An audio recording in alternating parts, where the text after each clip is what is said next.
Selamat datang kembali di pembahasan mendalam kita. Oke, kali ini kita mau jalan-jalan virtual nih. Seru banget pastinya, kita bakal eksplorasi tempat-tempat bersejarah yang, wah, penuh makna. Ini tempat-tempat yang bisa Anda kunjungi pas lagi umroh. Kita pakai panduan dari riset tim info haji dan umroh official ya. Nah, seringnya kalau ngomongin umroh, kita langsung fokusnya ke Masjidil Haram, terus Masjid Nabawi. Yaitu emang intinya, nggak salah. Tapi ada sisi lain yang penting juga. Ini kesempatan bagus banget buat memperkaya pengalaman spiritual Anda. Gimana caranya? Ia dengan napaktilas langsung sejarah perjuangan Nabi Muhammad SAW dan juga para sahabat beliau. Betul sekali. Ziarah ini ya, kunjungan ke tempat bersejarah ini bukan sekedar jalan-jalan lihat pemandangan aja. Ini cara kita buat mencoba meneladani gitu, memahami lebih dalam nilai-nilai perjuangan, merasakan langsung gimana sih denyut peristiwa penting dalam sejarah Islam itu. Nah, pembahasan kita kali ini ya tujuannya itu, menggali esensi tiap lokasi dari info yang Anda bagikan tadi. Oke deh, siap ya. Mari kita mulai petualangan kita.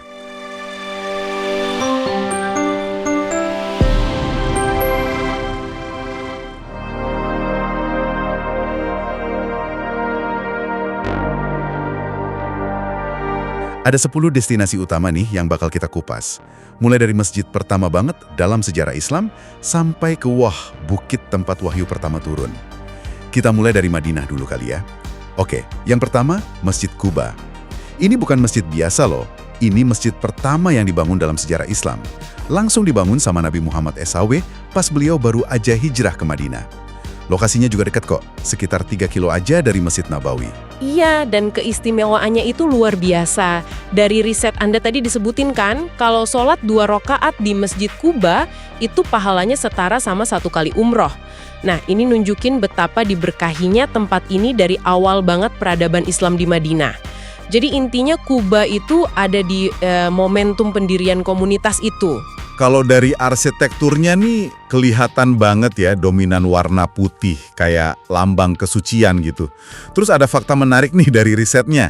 Masjid ini dibangun cuma dalam 14 hari. Cepat banget ya. Dan Nabi SAW itu punya kebiasaan rutin ngunjungin tiap hari Sabtu. Kadang jalan kaki, kadang naik unta. Coba bayangin deh betapa spesialnya tempat ini buat beliau. Jadi ya pas Anda nanti di Quba, coba deh rasain atmosfernya. Fondasi komunitas muslim awal itu kayak apa sih semangatnya? Bayangin kebersamaan, ketakwaan yang dibangun di sana. Sederhana tapi cepat dan penuh berkah gitu. Ini soal merasakan awal mula yang penuh semangat. Oke, dari masjid pertama kita geser sedikit ya ke gunung dekat Mekah yang nyimpen kisah awal kenabian. Jabal Nur, Gunung Cahaya. Di gunung ini ada Gua Hira. Nah, disinilah tempat Nabi Muhammad SAW nerima wahyu pertama, surat Al-Alaq ayat 1-5 lewat malaikat Jibril. Lokasinya kira-kira 3 kiloan dari Masjidil Haram. Tapi, perlu dicatat nih, buat nyampe ke gua ini butuh usaha fisik yang lumayan loh, mesti naik sekitar 600 anak tangga dan itu cukup curam. Meski gitu, banyak yang bilang pemandangan kota Mekah dari atas sana tuh, wah, bagus banget, sepadan lah sama perjuangannya. Tempat ini emang pas banget buat merenung, ngebayangin Nabi dulu menyendiri nyari kebenaran di sini. Yang selalu menarik dari Gua Hira itu kontras ukurannya sih. Sumber kita nyebutin gua ini kecil banget, cuma sekitar 3,5 meter kali 1,6 meter. Kecil ya. Tapi di ruang sekecil itu terjadi peristiwa paling fundamental dalam sejarah Islam. Ini kayak ngasih tahu kita kalau kebesaran peristiwa ilahi itu nggak terikat sama megahnya ruang fisik. Gitu. Jadi pengalaman ke Gua Hira itu jadi pengingat kuat soal proses Nabi cari kebenaran dan momen awal turunnya Al-Quran. Buat Anda yang mungkin nggak bisa naik karena kondisi fisik, yang minimal memahami sejarah dan signifikansinya aja udah jadi bentuk penghayatan yang dalam banget kok. Sip, kita balik lagi yuk ke Madinah, ke jantung spiritualnya kota ini, Masjid Nabawi. Ini lebih dari sekedar tempat ibadah loh. Dulu ini pusat peradaban Islam zaman Nabi dan juga tempat peristirahatan terakhir beliau. Nah, di dalamnya ada satu area yang selalu jadi incaran jamaah, Raudhah, yang katanya salah satu taman surga. Iya, Raudhah ini memang diyakini tempat doa-doa lebih mudah dikabulkan. Berada di sana itu ngasih sensasi spiritual yang beda banget. Selain nilai sejarahnya yang nggak ternilai, Masjid Nabawi sekarang juga udah canggih. Fasilitasnya modern buat kenyamanan jamaah. Contohnya yaitu payung-payung raksasa peneduh itu. Nah iya, soal payung raksasa itu, ini menarik nih. Riset bilang jumlahnya ada 250 unit. Kalau lagi kebuka semua, itu bisa naungin area seluas lebih dari 143.000 meter persegi. Gede banget ya. Luar biasa loh, perpaduan antara hormat sama sejarah dan pakai teknologi modern. Jadi esensi ibadah di Masjid Nabawi, apalagi kalau bisa doa di Raudah, itu yang ngerasain koneksi langsung sama sejarah Nabi dan sahabat. Anda kayak ada di pusat denyut nadi awal Islam gitu, ngerasain tenang dan berkahnya. Sekarang kita pindah ke lokasi yang jadi saksi bisu pertempuran penting nih, Jabal Uhud. Bukit ini medan perang Uhud antara kaum muslimin sama kaum Quraisy. Tempat ini penuh pelajaran, termasuk kenangan pahit gugurnya banyak sahabat sebagai syuhada ya, martir gitu, termasuk paman Nabi, Hamzah bin Abdul Muthalib. Betul, di kaki bukitnya itu ada kompleks makam para syuhada Uhud, sering banget diziarahi.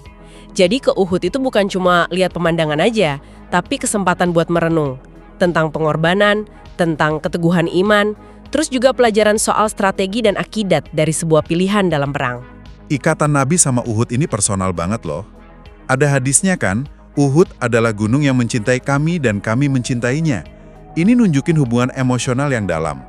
Nah, selain sejarahnya, pemandangan kota Madinah dari sekitar Uhud juga bagus. Jadi Jabal Uhud itu kayak buku sejarah 3 dimensi aja. Ngajarin soal kepemimpinan, kesabaran, akibat nggak patuh, dan pentingnya ngambil hikmah dari tiap kejadian, bahkan yang pahit sekalipun. Pas banget buat refleksi mendalam. Nah, destinasi kelima ini ceritanya unik banget di balik namanya. Masjid Qiblatain, Masjid Dua Kiblat. Kenapa dua kiblat? Soalnya, di masjid inilah turun perintah Allah SWT buat nubah arah kiblat sholat. Tadinya kan ngadep Masjidil Aqsa di Yerusalem, terus diperintahin ngadep Ka'bah di Mekah. Jadi, momen penting perubahan arah sholat tuh kejadiannya di sini. Peristiwa ini signifikan banget dalam sejarah syariat Islam. Ini nandain kemandirian identitas ibadah umat muslim, sekaligus negesin Ka'bah sebagai pusat spiritual. Menariknya di dalam masjid ini, penanda arah kiblat yang lama, mihrab yang ke Yerusalem itu, katanya sih masih dipertahanin sebagai jejak sejarah. Ada detail seru nih dari kejadian ini. Menurut riwayat dari sumber kita, perubahan arah kiblat itu terjadi pas Nabi dan para sahabat lagi sholat zuhur berjamaah. Begitu wahyu turun, seluruh jamaah langsung muter arah di tengah sholat. Coba bayangin deh, tingkat ketaatannya saat itu. Spontan banget. Iya, jadi mengunjungi Masjid Qiblatain itu bantu kita memahami evolusi syariat dan lihat bukti ketaatan sahabat yang luar biasa. Pelajaran utamanya ya soal kepatuhan total sama perintah Allah, nggak pakai ragu, bahkan pas lagi ibadah pun langsung lurut aja gitu. Berikutnya, kita ke area pemakaman yang penting banget di Madinah, deket banget sama Masjid Nabawi. Namanya Makam Baqi atau sering juga disebut Jannatul Baqi. Disinilah tempat peristirahatan terakhir lebih dari 10.000 sahabat Nabi, termasuk tokoh besar kayak Khalifah Utsman bin Affan, istri-istri Nabi sama keluarganya. Banyak banget ya? Iya. Meskipun makamnya kelihatan sederhana banget ya, cuma ditandain batu-batu aja, nggak ada nisan megah, sesuai sunnah kan? Tapi suasana di Baqi ini tenang banget, hikmat gitu. Para peziarah datang buat doain dan ngenang jasa para pendahulu yang kontribusinya gede banget buat Islam. Soal nama Jannatul Baqi atau Taman Surga itu sendiri, maknanya dalam. Sumber kita jelasin, ini karena saking banyaknya orang soleh dan sahabat utama yang dimakami di sini. Jadi kayak taman persemayaman para calon penghuni surga gitu. Betul. Jadi ziarah ke Baqi itu jadi pengingat kuat soal kesederhanaan hidup para sahabat Nabi, pengabdian mereka yang total, dan tentu aja pengingat buat kita semua soal fananya dunia dan pastinya kematian. Ini momen kontemplasi banget soal esensi hidup dan warisan apa yang kita tinggalin nanti. Tentu saja, perjalanan umrohnya bakal lengkap tanpa fokus utama kita, Masjidil Haram di Mekah. Ini dia pusatnya ibadah Islam sedunia, rumah bagi Ka'bah yang mulia, kiblat semua muslim di dunia. Masjidil Haram itu jantungnya ritual umrah dan haji. Iya, di dalam kompleks yang luas banget ini, ada beberapa titik yang penting banget dan penuh berkah. Selain Ka'bah itu sendiri ya, ada Hijr Ismail, area setengah lingkaran di samping Ka'bah. Terus ada area Multazam itu loh, tempat mustajab buat berdoa yang letaknya persis antara Hajar Aswad sama pintu Ka'bah. Dan juga Maqam Ibrahim, batu tempat Nabi Ibrahim AS berdiri pas ninggiin bangunan Ka'bah. Soal kapasitasnya nih, angkanya bikin melongo. Riset ini nyebutin, setelah perluasan terakhir, Masjidil Haram itu bisa nampung lebih dari 2,5 juta jamaah dalam satu waktu. Wah, skala yang susah dibayangin ya. Ini nunjukin keagungan tempat ini buat nyambut tamu Allah dari seluruh penjuru dunia. Bagi Anda yang lagi umroh, berada di Masjidil Haram itu ya puncak pengalaman rohani. Melakukan tawaf ngelilingin Ka'bah, sholat pas di hadapannya, ngerasain energi persatuan umat dari mana-mana di titik paling suci. Pengalaman yang transformatif lah pokoknya. Kita balik sejenak yuk ke cerita hijrah Nabi. Ada satu tempat persembunyian yang vital banget, Gua Tur. Di gua inilah Nabi Muhammad SAW bareng sahabatnya yang paling setia, Abu Bakar As-Siddiq, ngumpet selama 3 hari dari kejaran kaum Quraisy pas hijrah dari Mekah ke Madinah.